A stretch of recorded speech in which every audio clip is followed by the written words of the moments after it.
بنی اسرائیل کا ایک کپل ہے، بہت ہی دیندار، بہت ہی متقی، بہت ہی پرہیزگار، اور ان کی سب سے اچھی ہیبٹ یہ ہے کہ راہ خدا میں بہت خرچ کرتے.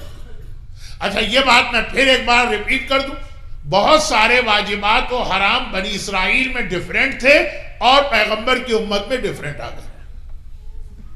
واجبات میں آپ سنتے ہیں بنی اسرائیل میں 50 نمازیں واجب تھی، آپ کے یہاں صرف 5 رہ گئی. اور حرام میں کئی دفعہ یہ جملہ اس سال بھی آیا، رہبانیت اجازت تھی بنی اسرائیل میں، اسلام میں یہ آ کے حرام ہو گئی. تو کئی چیزیں وہاں حرام تھی، یہاں پہ جائز ہو گئی، کئی چیزیں وہاں جائز تھی، یہاں حرام ہو گئی. تو بنی اسرائیل کے واقعات کا میسج لیا کرے، اس کے اوپر ڈٹو عمل نہیں کرنا ہے. کپل بہت راہ خدا میں خرچ کرتا ہے. ایک سوال کسی نے پوچھا ہے، چلے وقت ملا ہے تو ایک جملے میں جواب دیں. تیسری یا چوتھی مجلس میں نے مدینے کے ایک یہودی کا واقعہ پڑھا تھا، مخیرق. یہ نام اس کا ثلاثی تو کیا، رباعی تو کیا، خماسی مزید الفی میں جاتا ہے، بہت لمبا نام. لیکن جب وہ گیا تھا جنگ احد میں تو اپنی ساری پراپرٹی پیغمبر کو دے کے گیا. سوال یہ ہے کہ is it allowed؟ ایک آدمی کو ول میں صرف 1/3 کی اجازت ہے کہ وہ کہیں پہ خرچ کر سکتا ہے، پوری پراپرٹی یا ایسٹس آپ نہیں دے سکتے، یہ الاؤڈ نہیں. تو کیا is it allowed جو مخیرق کا واقعہ تھا؟ 2 جواب ہیں اس کے. پہلا جواب یہی ہے کہ بنی اسرائیل میں یہ الاؤڈ تھا، جو آج بھی دنیا کا قانون ہے کہ آپ کی پراپرٹی آپ کی مرضی ہے، بیٹے کو بھی نہ دے، بیٹی کو بھی نہ دے، کتے کو دے دے، بلی کو دے دے، عام سے کسی کہیں بھی خرچ کر دے. وہی بنی اسرائیل کا قانون ان لوگوں میں چلا آ رہا ہے جو اہل کتاب ہے.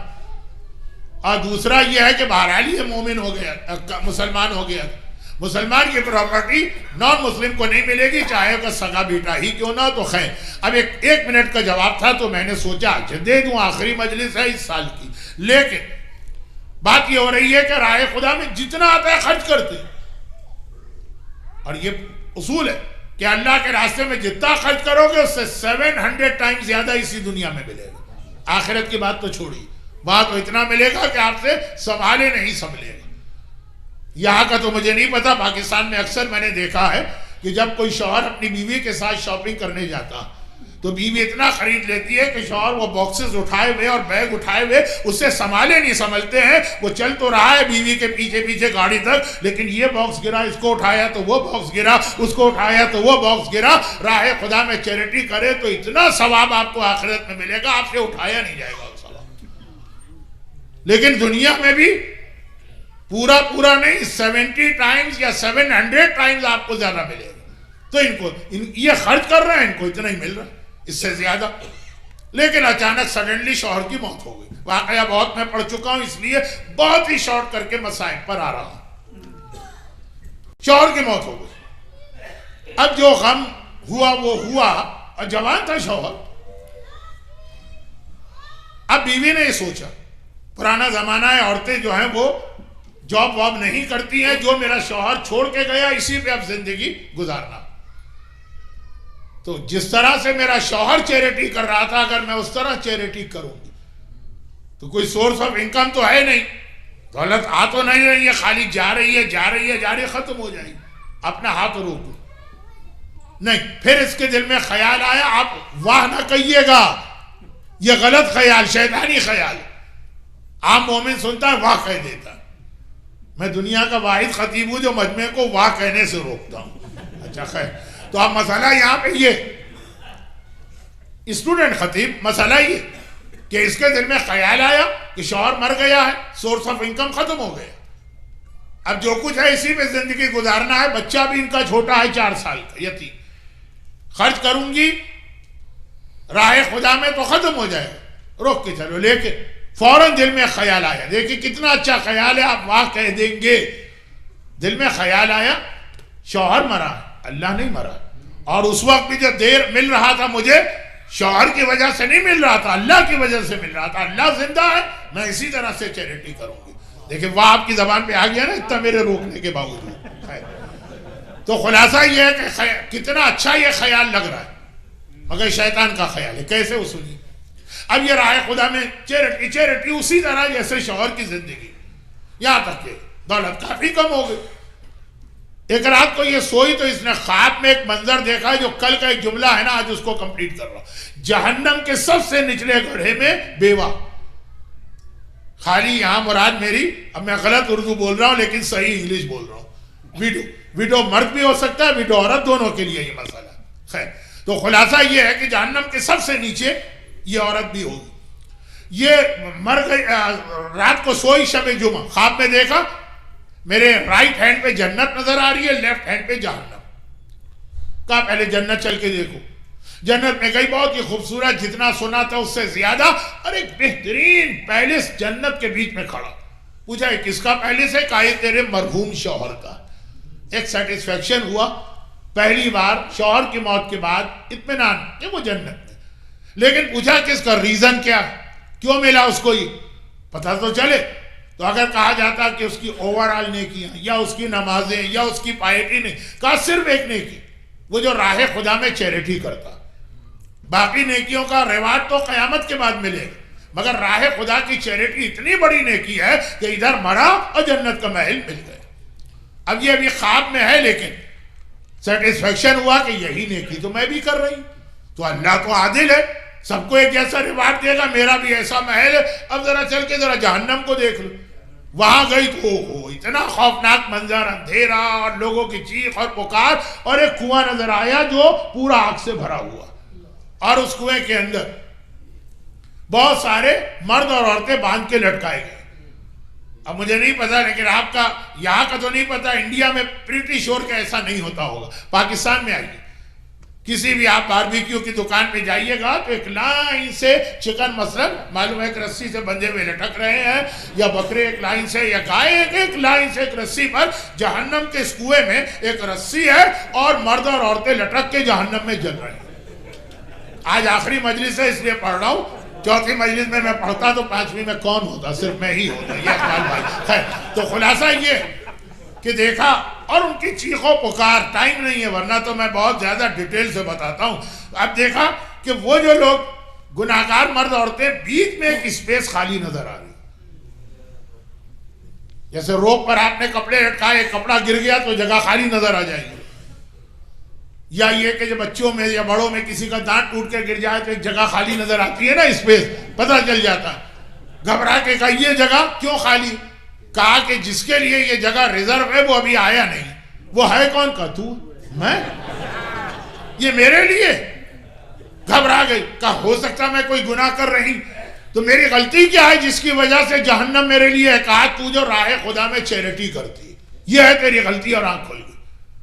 خواب اپنے کنٹرول میں نہیں ہوتا ہے، آنکھ کھل گئی اب کیا کر، ورنہ اس کو ریزن پوچھنا. اب کس سے پوچھے؟ نبی خدا سے. یہ بنی اسرائیل کا واقعہ ہے، انبیاء تھے. سیدھا صبح سویرے نبی کے پاس گئی، یا نبی خدا پہلے تو بتائیے، مجھے تو لگ رہا ہے یہ شیطان نے خواب دکھایا ہے تاکہ میں چیریٹی بند کر دوں.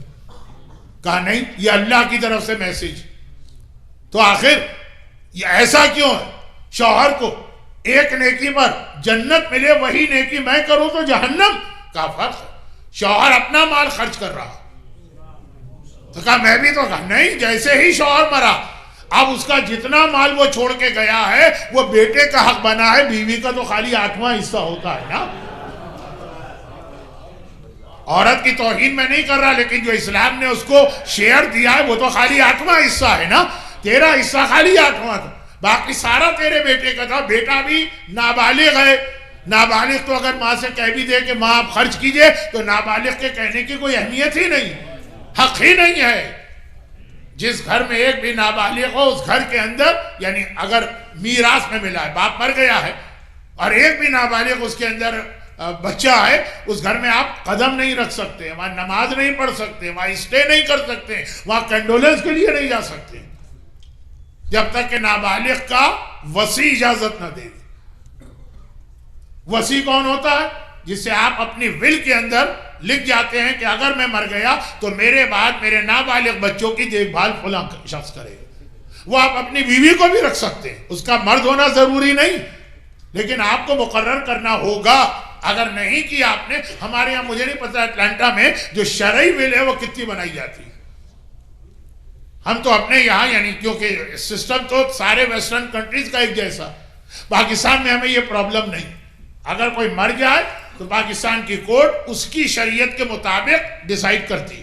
وہ کہتے ہیں کہ میں فقہ جعفری کا ماننے والا ہوں، شیعہ علماء بلائے جاتے ہیں، آپ کا کیا سسٹم.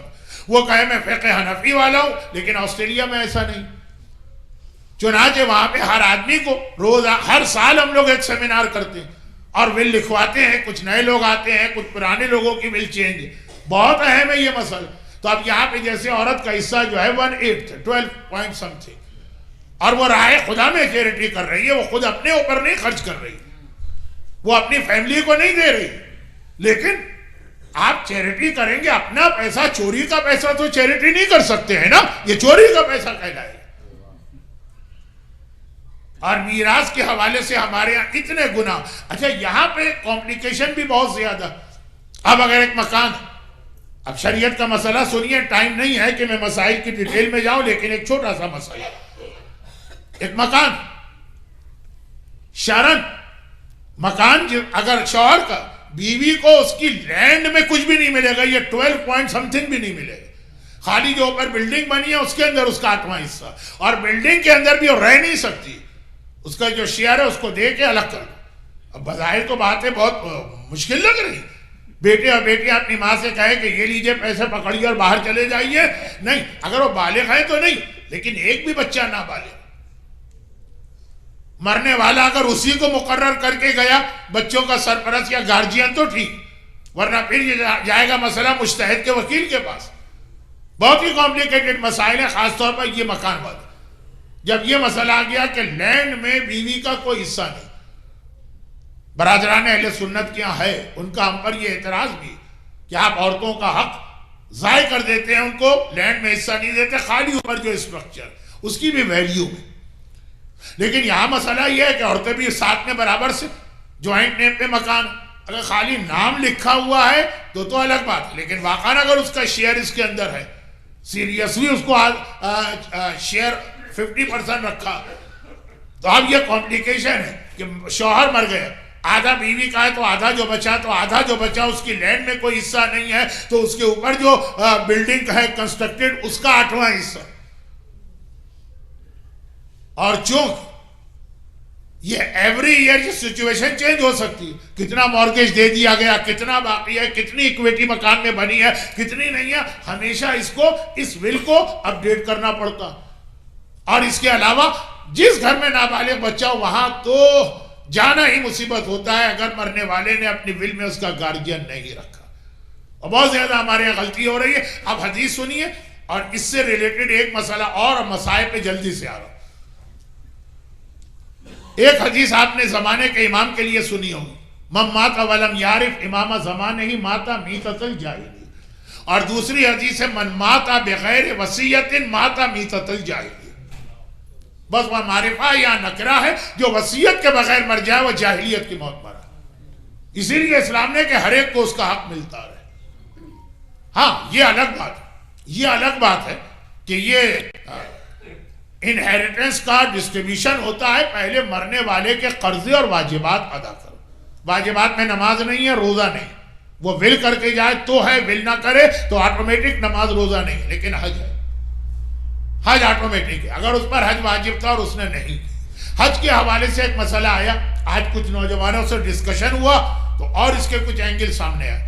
اگر آپ پہ قرضہ ہے تو آپ پر حج واجب نہیں، بٹ اگر کسی پر پہلے حج واجب ہو چکا ہے اور اس وقت قرضہ نہیں تھا اور اس نے اس وقت حج نہیں کیا، بعد میں قرضے لیے، تو ایک بار اگر حج واجب ہو جائے تو وہ تو ہر صورت میں کرنا ہی کرنا. چاہے قرضے ہوں، چاہے آپ غریب ہو گئے ہوں، چاہے پراپرٹی بیچنا پڑے، چاہے کسی سے بھیک مانگنا پڑے، اگر عزت کو خطرہ نہ ہو. تو کسی نے کہا یہاں جتنے لوگ آئے، اب مجھے کیا پتا یہاں کیسے لوگ آئے.